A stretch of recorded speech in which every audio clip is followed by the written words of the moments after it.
Hey there, it's Nick Terzo, and this is the Radical Podcast. No, we won't be overthrowing any governments, but we will be learning from radical creatives who rule the world. Hello there, I'm Nick Terzo, and this is The Radical.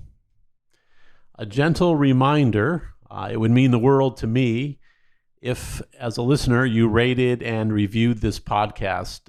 It's become a very competitive world in the podcasting space, and I really want to keep cranking these shows out. So every rating and every review really helps raise awareness with your podcast provider. Also, I want to encourage you to please subscribe to our social media channels to keep in the loop of any announcements and guest reveals. Those accounts are at The Radical Pod at Instagram and at Facebook. The Radical Pod at Instagram and Facebook. My guest this week is Derrick Green, lead singer of the band Sepultura. This band was formed in Brazil in the mid-'80s, has gone through a few iterations of band personnel, with Derrick holding down the lead singer and a main songwriter role for over 2 decades, cementing himself into the band's legacy.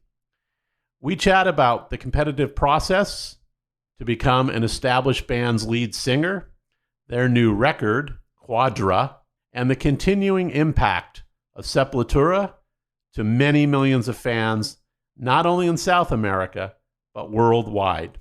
Up next, my conversation with Sepultura's Derrick Green. Hey, Derrick. Hey, how are you, Nick? I'm really well. I'm excited to have you on my podcast. So I'm really looking forward to our conversation and exceptionally grateful that you made time for me. Absolutely. Thank you for having me. My pleasure. How is 2020 for you? I'm sure it's somewhat similar as it is for the rest of us, but how is your pandemic life turning out? It's been very interesting. It's a incredible time that we live in now. So much going on.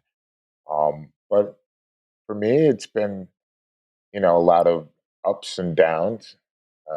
And I'm just trying to really deal with it, day by day. There's a lot of things that are out of our control and that could drive a lot of people crazy. So just try to maintain a focus on day-to-day stuff and stay very positive in the sea of madness that's going on. But I've been, been doing really well as far as keeping myself occupied and staying very busy. Excellent. When did you do you guys have Sepultura has a new record out? Was it earlier this year? When did you record that?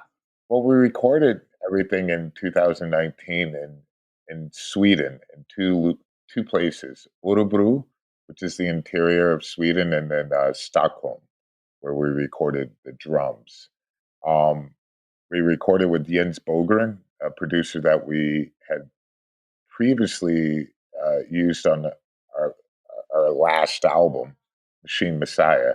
So for this new album, Quadra, we decided to go back to Sweden and record with the Ends again, which was incredible. Incredible experience when you have that connection with the producer that really is knowledgeable and very excited about what they do. Then it makes for a fantastic combination of working with somebody that's very enthusiastic and into what they do, the same as we are with our music. So I hadn't heard of him. Mm-hmm. How did you guys identify him? Did you hear some work he had done with another band you respected, or how did you come across him? Well, I came across him because there were a lot of bands from Sweden that I really admired the sound quality of what was coming out, what I was hearing. And he had also worked on some other bands that I really enjoy, Opeth and Creator.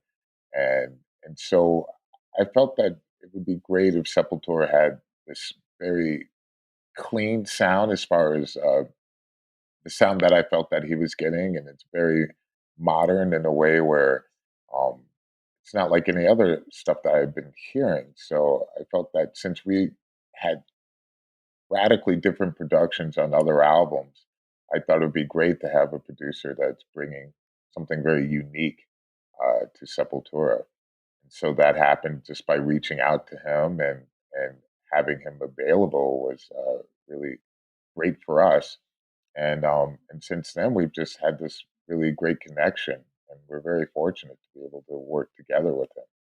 He's the record sounds incredible. I No, mean, thank you. I told Pablo I was listening to it, and I said I felt like I was 17 again. I said my neighbors are probably wondering what was going on in my house, Right. but it does. I mean, the sonic quality of it's just incredible. Yeah, It's I very think fresh, like you said. It's right. very yeah, it's definitely very current sounding. Yeah, I think this is very important, especially in the world of metal, to try to keep evolving. You know, it's very important in music in general to evolve and to go further than you've ever gone before. You know, that's the whole idea of being in a rock band and being an alternative band, is to really push the boundaries. You know, and try to, for me, and also for the band in general, we really like to step outside of our box. You know, and really challenge ourselves to create and write things that are relevant to what's happening now, and not to repeat ourselves. So this is something that's very important to us in the whole writing process. But we released that album this year in February. So we had an entire tour plan, a world tour actually, and touring the U.S. We were planning on hitting the road in mid-March, right when the lockdown was Oh put man, into place. So that really killed that whole touring process of this new album, unfortunately. So we've had to um, push the shows until 2021, and we're still, we rescheduled the tour for March in North America, but it's really hard to say what's going to happen in 2021. I mean, things are looking very grim in the world of live music, unfortunately, because you don't really hear too much talked about that at all in the media about getting back to something happening. So, um, I just really keep my hopes up, and try to figure out other things I can do in the meantime. what was that, Derek? What was that tour like comprised of? Like this year, if it had gone off, Oh, was it festivals with yeah. your own touring and such? We had a tour planned in North America with Sacred Reich, Crowbar, and this band Art to Shock, a younger band. And we were going to do North America and then hit all the festivals in Europe, because we had stayed away from the festivals in 2019 because we wanted to really um, focus on recording.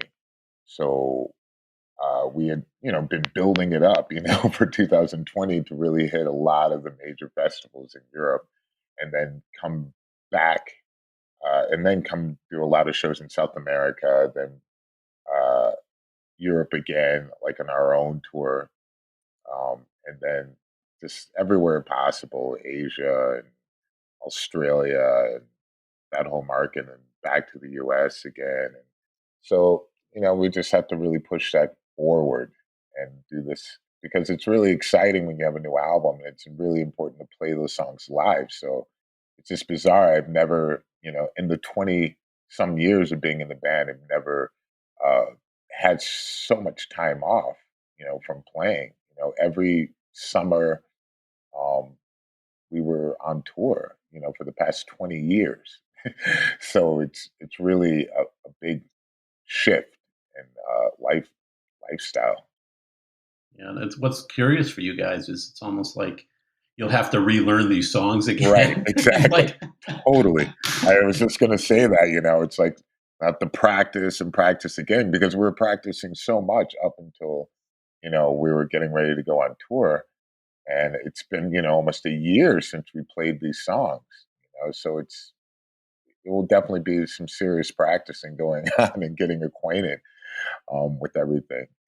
how does that work normally anyway? Since you guys are kind of a little bit Well, I mean, maybe you were the only one, a little bit Right. out of different geographic zones. How do you guys get together when you get together? You just go to Brazil? Yeah, I go to Brazil and spend some weeks there before anything that we have to do, and to get warmed up before we go on tour. So that usually isn't a problem.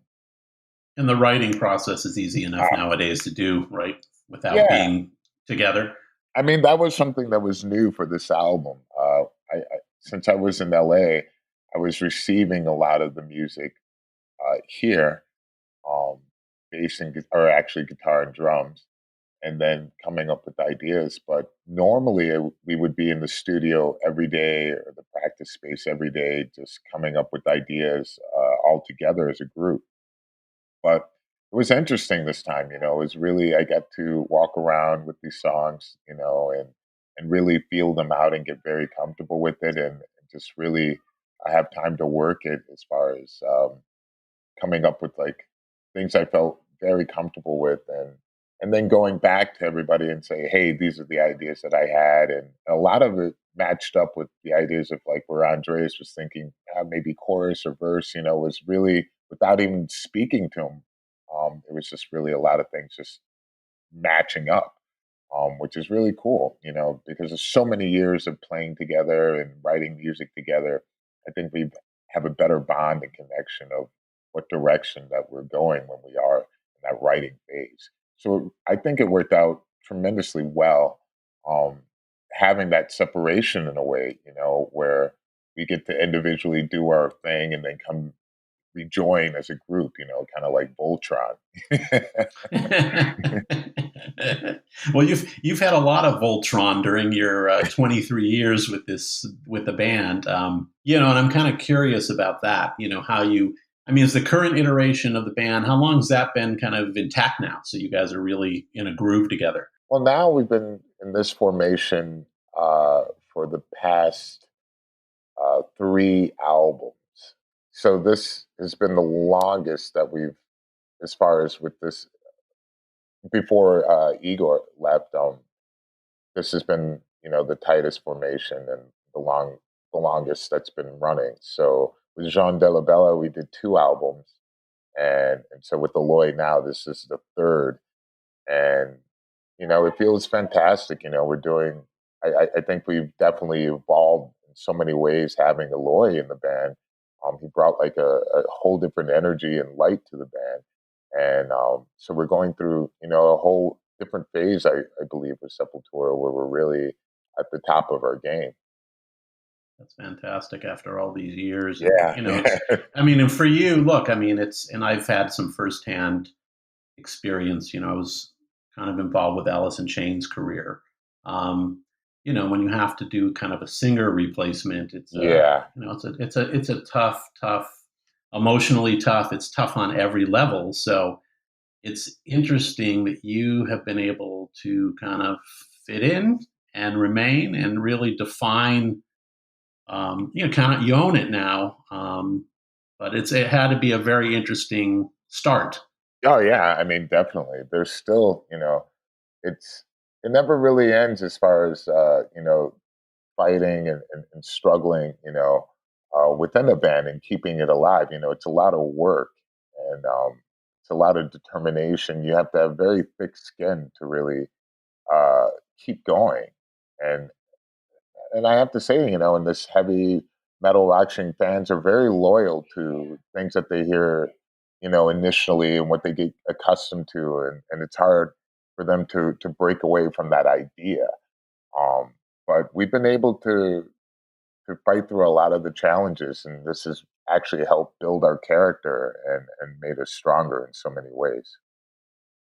Awesome, and I assume your Portuguese has gotten much better over the last it, couple decades. it definitely was uh, very good, and then it was good. It was, I wouldn't say very good, but it was good, and I can definitely understand a majority of things.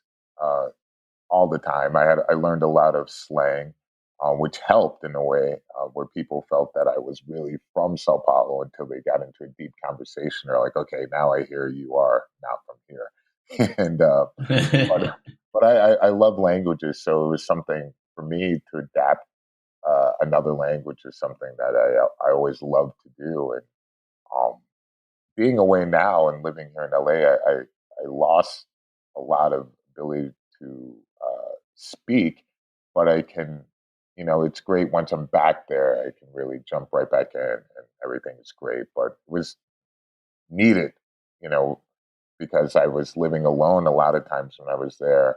And the other guys had their own lives going on, their families and everything. But I had to really discover a lot of things for myself, which was okay. I really, in my mind, I've always realized that I would probably live somewhere outside the US. And for me, learning another language is a necessity and a privilege and a pleasure. So um, it really has helped in so many ways. Understanding a lot of Spanish as well because there's a lot of similarities and they're both Yes. Latin languages. Understanding a lot of Italian as well, and so it's great when you're able to open your mind to something like that. See, now, I find like you fascinating because I think you're really like a citizen of the world. Hmm. You have this really interesting background, and you've spent so much time abroad internationally. You were born and raised in Cleveland, Ohio. Is that correct? That is correct. I was born and raised there in a suburb called Shaker Heights. Nice. I know that. And are your family, are they still alive? Are they still there? My parents have both passed away, but my siblings, my Sorry. brother and thanks, and my siblings, they are alive and well, and they're living, both older than I am, and they live in Seattle and in New York. And how did that? I find it interesting. I mean, you were kind of involved early in the thrash scene there, weren't you? As like a teenager, like in the '80s or so. Yeah, absolutely. I really got introduced to going to shows at the age of 14, 15, when I started uh, witnessing what was actually happening in this underground scene that was going on in Cleveland. There were a lot of bands coming through that were on tour, and you always have to pass through the Midwest, and Cleveland is such a great location for bands who are on tour to. They're always going to make a stop off in Cleveland. So I got to see a lot of different shows, and what I really enjoyed about the scene, that underground hardcore punk scene, was that the diversity of people that were coming to shows, from different suburbs or different areas of Cleveland, all uniting, all freaks united, in a way, because people were considering that style of music and people seeing those shows freaks. It got made fun of a lot. It was the 80s, it was Ronald Reagan times, very conservative times. People were really into Gap and consumption and, a whole new world order, like this open market, the trickle down economics and a lot of cocaine and just like a lot of like consumption, and so I was completely uh, rebellious at that time, and hip hop coming into form as well in the early 80s. And, it was like a combination of all these incredible things happening. Um, so it was a great time to go to shows, and that's what I did all the time. And that's how I got involved in starting a band or being in a band with friends. My first band called Outface, and everyone being very close friends and skateboarding and having that connection and actually not drinking. I mean, for me, that was like a whole thing of there were so many people really experimenting with drugs and drinking and partying and everything, but that wasn't really my scene. My parents didn't drink, they didn't swear. They met in church.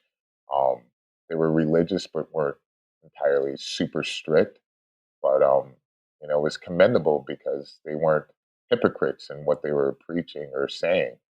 Um, as far as it was something that I looked at with many other parents that friends' parents, and I saw the anger and despair from alcoholism and abuse. So I felt very fortunate to have great representatives. My parents. Where it was just like, okay, I could follow this and feel comfortable with it. So it was great, being part of that scene and learning so much different styles of music and different people coming from different cultures. And that love just, continued onward. It was like I really loved the idea of working for myself, with the band and not working for anybody else. And I just wanted to continue that after high school, as far as pursuing that career of touring and going on the road. And it really, was something that I wanted to stay focused on. So, with your parents being so grounded like that, I mean, did that concern them? I mean, especially somewhat your genre of Mhm. music, and our son's going to take off and head into the world Right. with this crazy music. I mean, well, how did they respond to that? well, that's a good question. They were definitely coming from radically different backgrounds. My father grew up in the South, and my mother grew up in the North, and so it was really divided that way because my father grew up where it was segregated. Segregation was still happening, and my mother and then my father grew up on a farm. And with a lot of brothers and sisters, like nine. And my mother was coming from the north, and she, graduated from university and had one brother, and it was radically different backgrounds, but they were able to connect on the level of religion, sharing that in common. But one thing that was fundamental is that my mother was a music teacher. So she had that understanding that I really had this love of music, whether she liked the style or not. And another thing that was great was the fact that we were rehearsing at my house in my basement. So my parents really knew where I was and who I was hanging out with, consistently. So that was something that was very positive and productive in a way, even though she didn't really understand or my father didn't understand the style of music, but they were happy to see me pursuing something and with conviction, and feeling very proud of that. Yeah, did they have to wear earplugs then if you guys were Yeah, down there making this type of noise? absolutely. Earplugs and set times, where they weren't there, or no, I'm joking, Yes. Yeah, yeah, yeah. or outside doing like yard work or something. So So, what gets you out of Cleveland? You decide to go to New York City. I mean, what drove you kind of into the world? well, what happened was that we had been pursuing all the promoters and giving them demo tapes and wanting to open up for all the major bands that were coming through. And we had done that for so many years where we were well recognized in Cleveland at that time. And we had done everything that we could possibly do in that market. So my guitarist and I, Charlie Garriga, we decided that we wanted to move to New York because we had so many friends that we made from when they were passing through from other bands, friends that we had made from artists that had passed through Cleveland or opening up for certain bands, and they were a lot of them were from New York. So we decided that we would assemble the band and move to New York because the other two guys didn't want to go; they wanted to stay in Cleveland.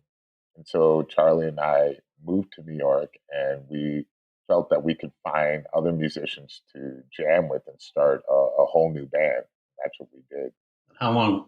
How long were you kind of in the New York Okay. zone? So we moved around early 90s, and we ended up finding other musicians to jam with. And that didn't last too long because my guitarist and the drummer that we have, my guitarist friend Charlie, who I moved with um, to New York, he decided to join another band along with the drummer that we were jamming with.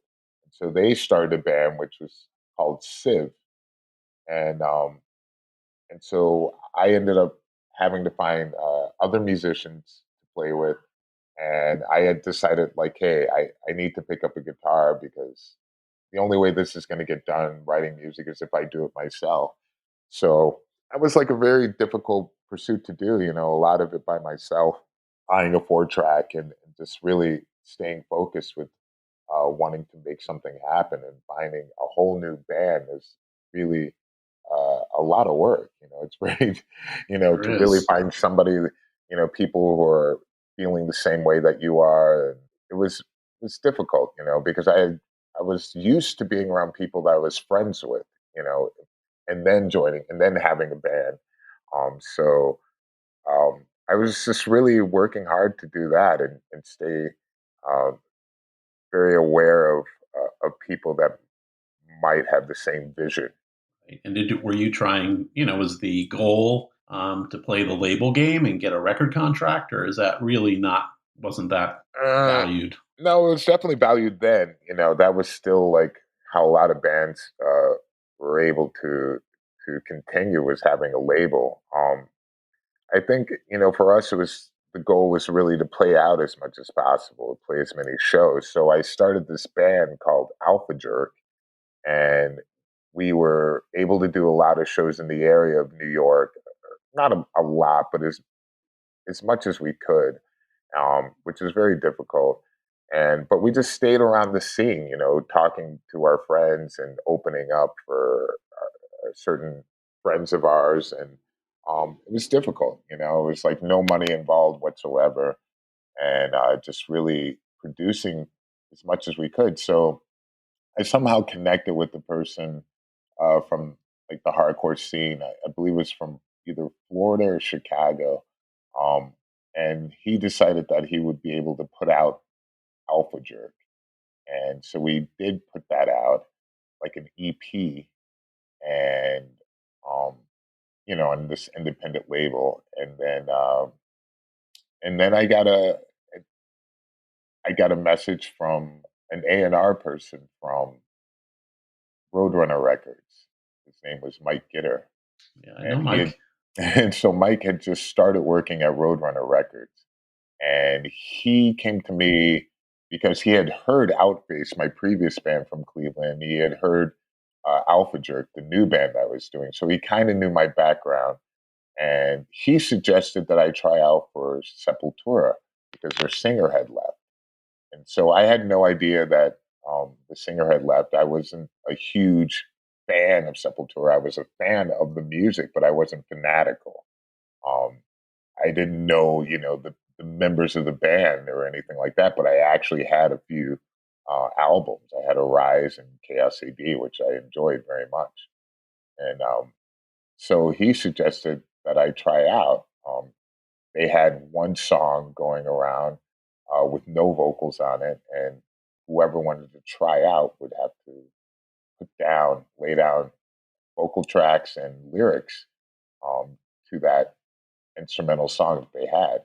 So that's what I did. I decided like, why not? Why not try this out and send them what I had done previously, which is radically different from them. There's some melodic stuff and not as much screaming as uh, they were accustomed to. But I was like, I really would just want to show myself. So I did the demo and I sent them what I had, my previous work, and waited to hear back from them. And How long did that? How long did that take? um, actually, it was like about a month later, I heard back from them. Um, just I was getting ready to go to work. I was working security at this bar across the street from where I lived, and I got a call from them and saying like they wanted me to come down to Brazil to meet and to do an audition. And so a week later, I was flying down to Brazil to meet those guys and to do this audition. I had never been to South America. I didn't know anybody from there. I'd never heard Portuguese spoken. I probably heard it, but never knew that it was Portuguese. Right. And and so I didn't know anything. I had to. I went to the library to get out a few books about Brazil because there was no internet at the time. So I had my library card and went off. It was that long ago. And so I flew down to Brazil and met the guys, and for 2 weeks that was the entire trip. So the first week I met everybody and their family, and so it was really um, amazing how open everyone was and how friendly everyone was, and I got to meet everyone and do a lot of went to a lot of different events that they took me to, like football games and to the beach and to certain shows, and it was incredible. I really had this connection immediately from being there over a week. And then the next week, we decided to go in the studio, and they started jamming, these new ideas that they have. And that was really nerve wracking because I got to feel, the music in front of me and the entire power of that band. I was like, wow, this is really intense. I was like, what am I getting into? Like, oh my God, I was like, oh my God, these guys are incredible. And so, they would play these new songs and they're like, okay, now you make up something, on the spot immediately. So that was a little bit weird for the first few days. And the rehearsals were really bad, I have to say, for me. I was just not feeling comfortable. And so I came back like there was like a weekend or something. And so I came back after the weekend speaking with Paulo, the bass player, and he was just like, "Man, you just gotta really let go. This is your chance. Don't hold back. Just let it out." And so we came back to the studio and we just started to uh, to jam a song, a cover song. We were like, "Oh, let's do a cover of Bad Brains." You guys like Bad Brains? Are like, "Yeah." They were really into it. So we did this Bad Brain song, and then after that, just things started to really flow as far as me opening up and becoming a lot more comfortable with jamming together with them. And so then I came back to New York after that my time there, and about a month later, I got a call from them asking me if I wanted to come back to Brazil and to start working on a new album. Nice. You did it. Yeah, I did, but Was I that a didn't. hard decision? Was Yeah. that a no? Was that a no-brainer for you, or did you have to put some thought into that? Like, oh, this is I pretty definitely. foreign for me. I mean, I really didn't have to put too much thought into it because it was something I've been working towards my whole life as far as wanting to play with people who are very professional and having that chance to play on a large stage and in front of a lot of people. And, what was the most difficult thing was that I was in a relationship for 3 to 4 years, and that came to an end, not by me, but by my ex, and that was really difficult, because we had been struggling for a little bit, but I mean, it was just like, okay, this is a great opportunity, and I felt that we were going to embrace it together, but unfortunately, she didn't feel the same way, so um, that ended, and it was right at the time of joining, so I was really free to do whatever I wanted to do, so I left New York.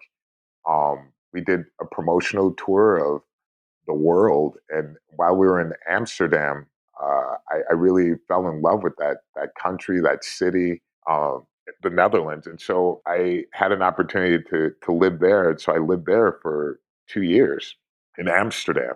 We were touring in Europe a lot, and so after the tour, I would come straight to Amsterdam after, and so we toured for almost 2 years, like a touring cycle, and then we started to think about writing the new album, and that's when I decided to move to Brazil to be closer during that whole writing process, which was really important to me because the first album that I did with Sepultura, they had a lot of the songs written already. Um, so I wanted to be a part of that writing process, at the very beginning, and they wanted me to be a part of it as well. So I moved to Brazil, 2000, I believe it was, and I lived in Sao Paulo uh, for over 20 years. Our most that's incredible. I've never been still, and it's been so high on my bucket list, and I just never. I can never get the stamina for the whatever 11-hour flight or whatever it is to get Oh down there. yeah, So but I mean it's. I mean they have straight flights, from like L.A. to Sao Paulo now, and those are I got so used to it that it really that's nothing. Once you're uh, there, it's just the most magical place. Incredible people, and they really do like foreigners there, and they really take care of you. And it's one of the friendliest countries I've ever been to. Honestly, it's like genuine friendliness. So, I really miss it when I'm not there. It truly has become a home to me. It's like the culture, the people. I feel that I'm, part Brazilian from being there for so long and having such a love for everything. So many things that come out of Brazil and that are in Brazil. So became like almost a big responsibility to be a representative, of Brazil because that's how a lot of people see the band. Like people are very protective of Brazilian culture and they're very proud of the history of Sepultura. So I really try to maintain that um, degree of respect, for the history and for everything that we do in the future. Right. And do they, for my folks listening, they may not be Sepultura fans. I Hmm. mean, the size of this band globally. I mean, what are Yeah, the impact on a global basis, not just being a South right. American band? I That's a mean, good question. what are the like larger markets that I think people be fascinated by? Well, that was something that I had no idea about. So, you know, without the internet at that time, I when I joined the band, I didn't realize how massive the band was in the underground scene, but just globally. Like it was the places that we were going to play, the opportunities that we had to play certain countries. It was much more than other bands, and I started to realize that as time went on. For some reason, and I think some of the many reasons actually were the fact that the band was coming from South America. With with the struggle of fighting to get out of South America. A lot of people could relate to that in places that were, let's say, third world countries. They could relate to a lot of things that were being talked about lyrically, where the band was coming from, and so that opened the door for us to play a lot of eclectic places that normally don't have shows, but they have people that are really into heavy music. So we're able to go to places like Cuba, for example. We played a show. We were one of the first metal bands to ever play in Cuba. But there's that connection that the Cuban government had with Brazilian government, which is pretty good. And so we were able to do a show there, which was mind blowing and a dream come true. And we did the show for free. And we weren't expecting to get paid anything. We just wanted to pay for the crew and for the flights. But they took care of the rest. And we even left equipment there, after the show because they had a lot of stuff they just couldn't get there. So I heard years later from bands that have played there, like, "Oh my God, we used your bass head or your guitar head." The Stones used some of your equipment when they went. Right? I was like, possibly. I think they had a better deal with going there. But so, I mean, Cuba was one of the places that we played that I never imagined playing. We played Mongolia last year, Kyrgyzstan, Kazakhstan, places like that that a lot of bands don't really get to venture to, but we were able to go there and we were able to do 16 shows in Russia, in Siberia, all the way to the east coast of Russia. So the opportunity for us to do these very unique shows and unbelievable places has been such a experience for us. And that was the realization, like, wow, this music is really touching a lot of people, more so than I could possibly imagine. South Africa was, a place that we got to play, and the band was offered to play there during apartheid, and they never went. Thank God, like most artists weren't. So, it's fascinating to see people who were waiting for so many years that know the whole history of your band. There were people who were collecting albums in the 80s of Sepultura up until, now. And of course, with metalheads and people into rock and heavy music, they have this love that, starts at a very young age and continues onward. And a lot of these places, they had the same love. We went to India and there were people, like Iron Maiden shirts. It's just like metalheads are primarily the same everywhere around the world. So it was really um, interesting to see that, and and the love, the same love that they have in the States or in Europe. It exists all in these exotic and wonderful places. What incredible reach. Absolutely. I think it's fascinating because I think a lot of people listening to this are going to probably say they've never heard a Sepultura song, and then I mean your global reach is Oh so yeah. wide. I It's mean, we played amazing. over 70 different countries. Jeez. So it's really, we're definitely up there in the list, and we're still more to go to. So the possibilities are open, and music has no boundaries. It really has Yep. it breaks through, religion and politics and all those things. It really wipes that away, and it's very pure and very honest. And I think that's what attracts so many different people from around the world to it, no matter what style of music that you're playing. It's like music has that power. Indeed, it does.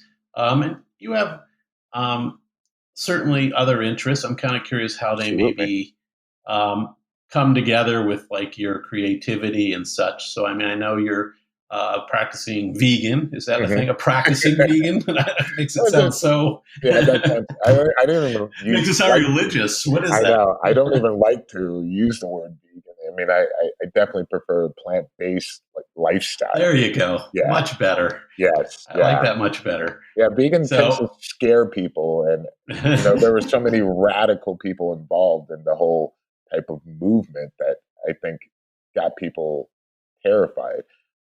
But I definitely did not have that approach. I haven't eaten meat of any type for over 35 years. Um, so I got a lot of questions from traveling, and it's very difficult to travel and be on the road as a musician, playing different places and maintaining that lifestyle. So I got a lot of questions from many people just because of them observing me, not me preaching to them, but just people like very curious about how I'm able to maintain myself. They're like, "How are you getting protein? How are you staying fit?" And so then I just ended up thinking, like, why isn't there a TV show, a travel show? I see all these travel shows about food, and it's always like the most outrageous food. Like the most exotic yes. animals that they're killing. In order to eat like some overpriced meal that I'll never want to pay for, and what most people can't afford. And so I felt that there was definitely something missing in that market, and I wanted to produce a show showing that lifestyle, plant based lifestyle, and how it's possible and how it's growing in such a phenomenal way.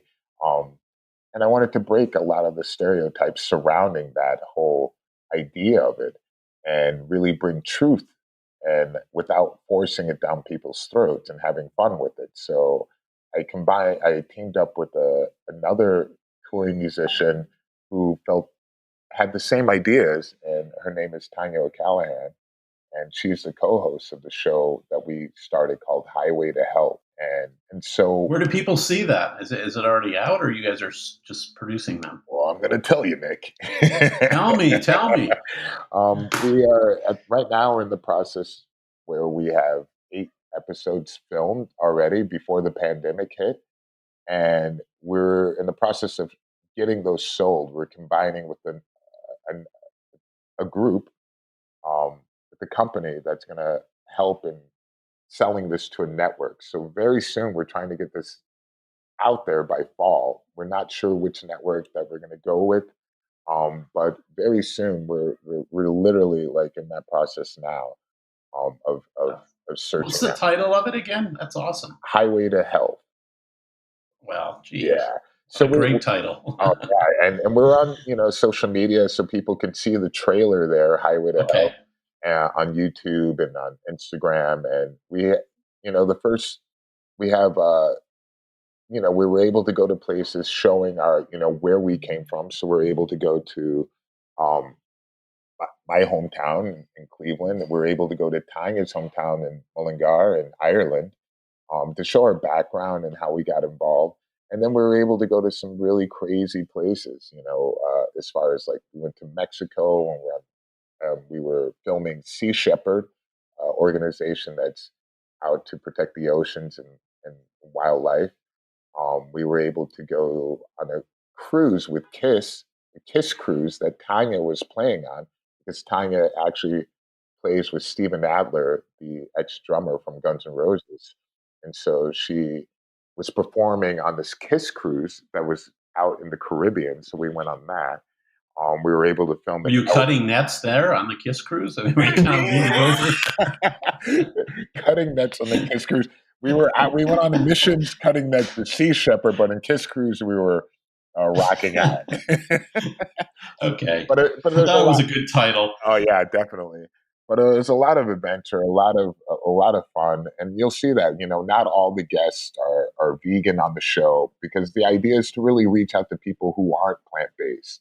Really to get them interested in what's going on and the movements that's going on, and how easy it is to really transform maybe one day or 2 days in a week where you're not consuming an animal. So it's really it's What's I don't mean to interrupt, but no, no, like, go. what has sparked like your environmental activism in your life? Like, what really teed that up for you? I guess the fact that there were a few things. One thing, it was like, where am I putting my money? A lot of times people don't think about what are they buying and what are they supporting. So there are certain companies that I really despise, and those companies are companies that aren't transparent with what they're producing. So why would you want to give your money to a company that's not being transparent or honest with you, and they're hiding something? A lot of these companies that are producing meat and all these things are consistently spending a lot of money to hide the fact of the product that they're making. This is something that I don't want to put my money towards and want to be involved in. So it's obviously bad if they're doing that and they're spending so much money in doing that, because if people knew the truth, then they wouldn't buy that product. Um, that's a main reason. Another one was the fact that it was unnecessary. There were a lot of things I was buying and consuming that I honestly don't need. It was really kind of something that went from a cycle, something that you see over and over again, like being advertised to you, like this propaganda is extremely powerful. And a lot of times, like, why am I getting this? And it's like, you don't even, a lot of times people don't even know why. It's a time of where people don't have explanations for the actions that they're doing. You ask people like, why are you left? Why are you right? And a lot of times, why are you with this topic? Why do you believe in this person? It's like, they don't even know. And I had to question myself. I was like, I don't know why. It was really ridiculous when I was thinking like all this time, like I thought I needed meat for muscles or protein. People like, how are you getting your protein? I was like, well, how much protein do you need in a day? Can you regulate that, while eating meat? And most of the time people have no clue. So that was another reason. And the fact that I love animals, like I truly love them. And I just didn't want to be super hypocritical. It's like, I love them. Why am I eating them? And I never, the relationship between a dog and a pig, it's like they're both animals. And for me, I could see them as equal, the same. So I'm not going to eat a dog.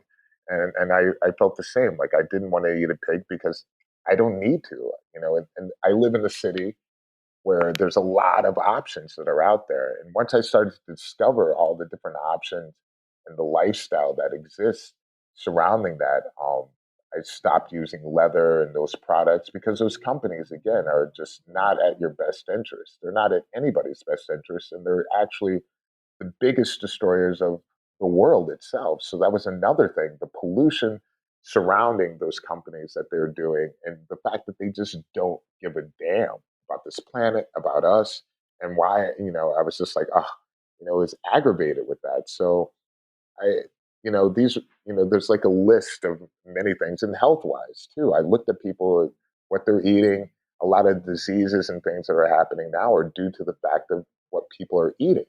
The processed food. You look at America, and I've lived outside of America, so I can really take a good look at it.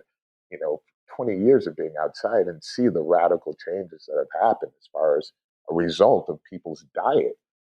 A lot of problems that exist as far as heart disease, diabetes, overweight, and it's growing so rapidly here, where you have over 50% of Americans that are overweight and unhealthy.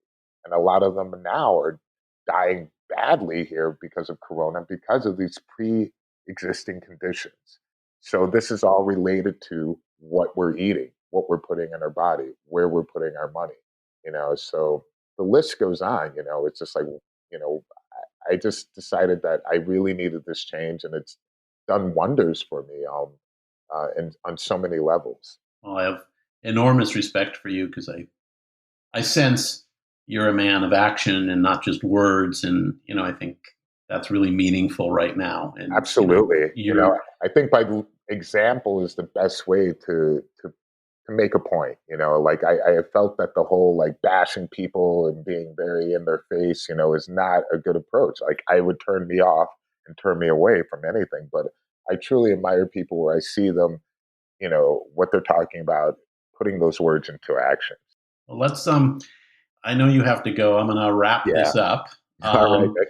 One last question, though. I just want to see, is there anything great you're listening to right now? And we'll wrap up on that. So, Oh man, I don't know if you've ever heard of this band called the fucking Champs. No, I haven't. Well, it's actually not a new band. They've been around for a while, but they have a few albums. But it's a band that pretty inspirational. It's a lot of it's instrumental, and they don't even have bass. It's two guitars and drums.